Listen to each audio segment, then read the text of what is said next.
Hello everybody, sad news today as I have become a victim of online bullying. Yes, that's right, me, a full-grown man on the internet. Now before you start lighting candles and setting up a GoFundMe, let me explain exactly what happened. This week, a stranger on the internet called me a shill, and my personal favourite, someone who needs to earn trust. And all because I had the absolute nerve to like a piece of 3D printing furniture. So naturally, I did what any emotionally resilient adult would do in this situation, and well, I phoned my mum. And she said, "Oh, hang on, I'm getting another call." Yes? Oh, it's Sammy! Hello, Sammy! Well, maybe they're right, you little shit. You know, if you'd stop uploading videos to that fancy moving picture machine, maybe you could get a real job. You're 40 years old, for Christ's sake. I'm disappointed in you. That's the first time I mentioned disappointment. Disappointed in you, Sam. Sorry, I'm disappointed in you, Sam. And maybe she has a fair point, but here's the thing. BQ sent me this because I asked them to. I saw this at a RepRap festival and I thought this is going to solve a bunch of issues that I have in this room with 3D printers. So your question was about the stability of the product, and then for some bizarre reason calling me a shit and a shill. And you know, that's not nice. I'm just trying to do a service here, right? Here's the thing though, BQ are certainly not paying me. I asked them for these products, and it's really going to help me out in my workflow here in the studio. So thank you very much to BQ. I've not signed my name in blood or anything like that. So moving swiftly on, of course, here they are. This is sort of the position they're going to end up in, but on the other side of the room. Let's cut to a building montage, and then I'm going to show you just how stable these units are. Here we go. This part of the video is sponsored by PCBWay. They do PCBs, CNC machining, metal parts, and 3D printing. The stuff that you need when a project has to exist in the real world and not just in your head or the comments section. I've used them for years across a lot of builds, and they've been consistent. They deliver on what they say they will, when they say they will, which is why I still use them. Yes, they sponsor the channel, and yes, I trust them. And no, this isn't part of some repetitive signal coordinating the narrative. PCBWay are the trusted manufacturing partners for pretty much all of your maker needs. Links are down in the description. They are affiliate links. Use them or don't. Thank you, PCBWay, for sponsoring the channel. Right, back to it.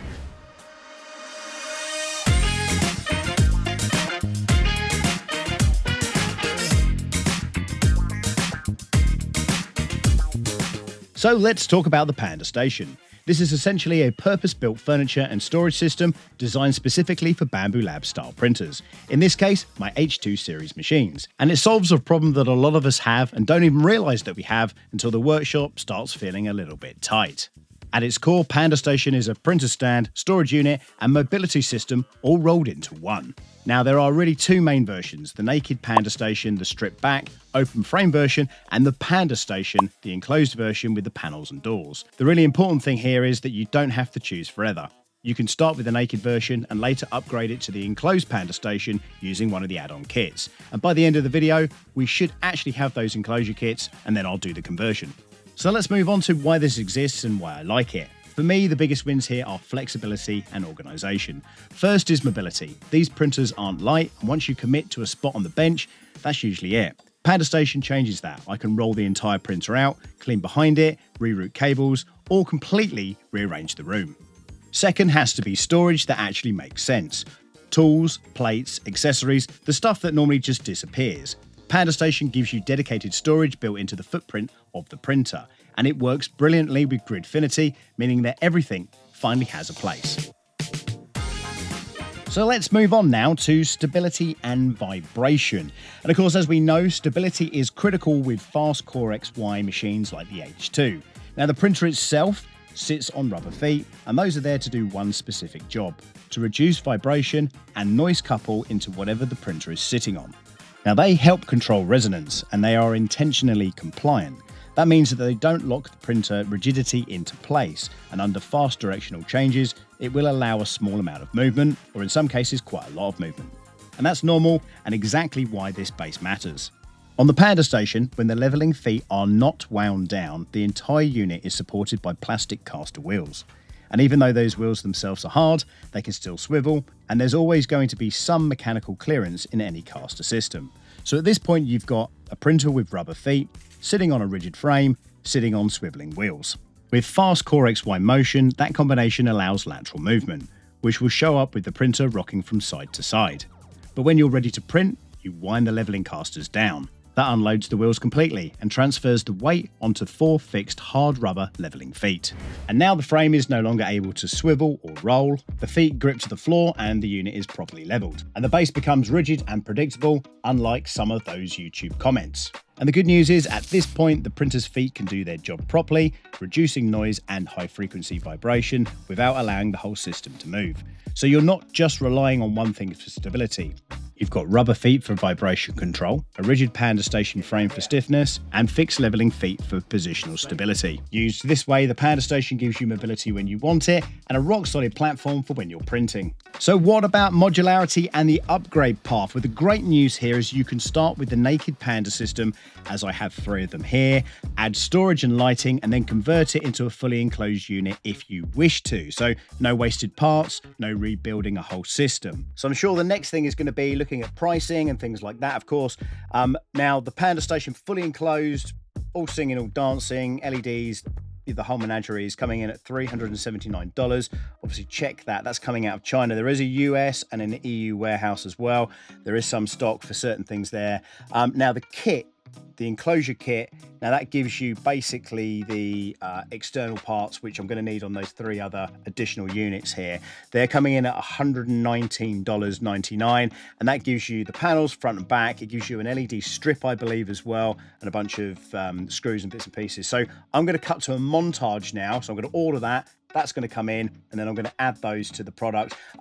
Again, so far, I'm really loving this, and I know I'm going to have to wait probably a week or so for these parts to come in, so the video won't come out until after that. But as I came back to in the first instances, the reason that I kind of added that into my original Bambu Lab H2C video is because I saw this at RepRap Festival. I think it was 3D Printopia. I spoke to Luke and Richard there, and I was like, oh my God, I hadn't seen these. And this, for me, in the way that I work, was the perfect scenario. We do the montage, and then I'm going to come back to looking at maybe some additional or different ways of doing things and the reasons that I chose this path, and maybe that will align with you. It might not, but let's get into that montage.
So far, we've talked a lot about feet and stability. But what about the structure itself? Well, just to be clear, the main structure actually uses aluminium profile or aluminum, depending on where you are in the world. Yes, well, the aluminium profiles form the main frame, and the steel parts handle the fixings and brackets, while the panels are there for the enclosure and protection.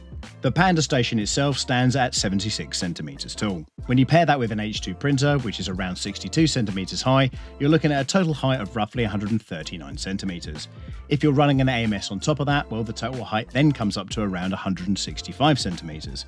And that's just the physical stack. It doesn't include any extra clearance if you wish to open up the lid or access the filament. So it's definitely something to factor in if you're planning on where this goes. But to be honest though, the naked version of the Panda Panda Station actually works really well. If all you want is a solid base with storage and mobility, it does the job absolutely fine. But for me, I like to have things neat and tidy. I like to be able to put things away, and more importantly, I like things to have their own place. So for my setup, the enclosed version actually makes more sense. It's contained, it's cleaner, and it actually fits in with my day-to-day working. Right then, we're not done yet, but here's a quick one before someone in the comments calls me a shit or a shill again. Yes, there are links down below. Yes, they are affiliate links. No, they do not affect stability, rigidity, or the laws of physics, despite what a very passionate commenter might think. If you do use them, it does help support the channel and keeps me doing things like deep dives like this one, which of course I'm told makes me both untrustworthy and useful at the same time. Now, if this was helpful, hit like, consider subscribing, and if you do have questions, ask them. Maybe just lead with a question next time. Anyway, back to it. So to wrap this up, the Panda Stations certainly work really well for me, and chances are they might work really well for you, but it's important to say that they're not the only option. And I think it's worth being honest about that. I did look at some alternatives. One was the 72-inch stainless steel tool cabinet with a workbench top. And at 19 inches per printer, you can only fit 3 of these printers across it. It's solid, the wheels lock, and it's a familiar setup. But of course, there are some trade-offs. You don't get the leveling pads, you just get locks. If you want to move a printer, well, you're moving all of them. And once it's set up, it's big, it's a fixed decision rather than something modular. And cost is another thing to consider. And a noticeable chunk of that cost is clearly tied up in shipping and the size rather than raw materials. And I'd genuinely love to see something that's offered as a flat pack or kit in the future, because I think that would make a real big difference. As it stands though, setup is pretty minimal. You're basically fitting the wheels and the drawer handle. That's about it. Also, you could argue that it's not perfect on space planning, but then what is? I think it comes down to the classic case of not being able to please all of the people all the time. And at 76 centimeters tall, before you add the printer and then the AMS, it's not going to suit every room. And that's just something you're going to have to think about up front. Then it comes down to the question on how many H2 printers do you own? I have 5. In that space, I could fit 4. So that's what I've done. So coming back down to it, the big win for me on the Panda Station is it lets me deal with printers individually. I can move one, service one, or reconfigure one without touching the rest. So there we go. I'm going to cut to a short video on the BQ live stream where Richard is jumping up and down on one of these things to show how rigid these things are. They are metal. You know, it's very quick. That was just one. It's already stable. If I do all of them, it'll be just solid. All right, there you go. You know, now it's really solid. Yeah, you basically have to topple the thing over. Yeah. Do you want to just give us a quick demo of the back of it? Show us the routing port for the AMS cables and the PTFE tubes? So yeah, so there's a port on the back that you could unplug, and then you can route your PTFE cable, your campus, I guess, AMS cable out of here directly to your printer. So you can store either a bunch of filament in there or 2 AMS units. And of course, in true BQ style, we also threw in a little bit of RGB because, well, we love a makerspace that's not just functional, but also looks stylish. So if you look in the background, you'll notice there's a bit of RGB shining underneath some of the Panda Stations, just to the back behind Lexi there. And yeah, that's a optional add-on kit that you can buy for this. And the cool thing about that RGB is it actually connects directly to your printer and displays the status of the machine that is mounted on top of the Panda Station. You can set it to do that, or you can just set it to pulse and breathe according to colors that you like. The choice is up to you. First, and then I could jump on it. You know, it's fine. Actually, probably, so each wheel is rated for 50 kilo. So this could fit two of me on there and it'll still be fine.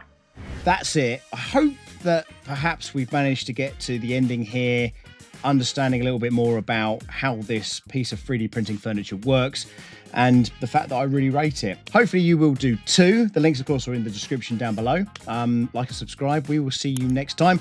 Stand by for the next video. Bye for now.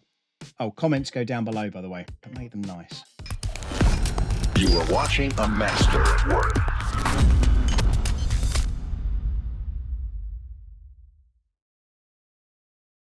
The accents keep evolving.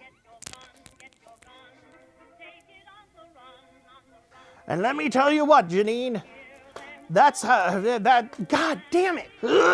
Oh, you know why your mother wears these pearls? She has an asphyxiation kink. Disappointed in you, Sam. Sorry, I'm disappointed in you, Sam. Apparently I became a pirate. All right, it was nice talking to you, son. What an idiot. Don't forget to like and subscribe.